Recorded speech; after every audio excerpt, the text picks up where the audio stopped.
சில விஷயங்கள் நம்ம கத்துக்கிறோம் அப்படிங்கும்போது வேகமா கத்துக்கிட்டோம் அப்படின்னா, பேசிக் ஃபவுண்டேஷனவே மறக்கடிக்க வச்சுரும். பேசிக் கான்செப்ட்டவே மறக்கடிக்க வச்சுரும். பட் இதே இது கொஞ்சம் ஸ்லோ டவுன் பண்ணி கொஞ்சம் பொறுமையா கத்து பாருங்க.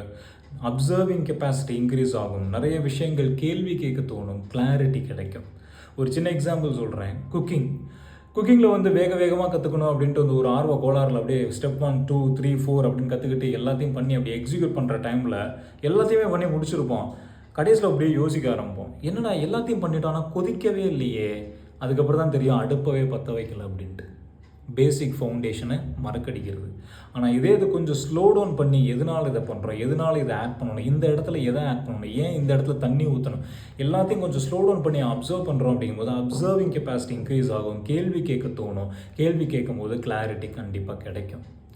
இது ஒரு ப்ராசஸ்க்கு, மெக்கானிசம்க்கு, பேட்டர்னுக்கு, ஒரு டெம்ப்ளேட்டுக்கு எந்த ஒரு விஷயத்துக்குமே இதை ட்ரை பண்ணி பாருங்க.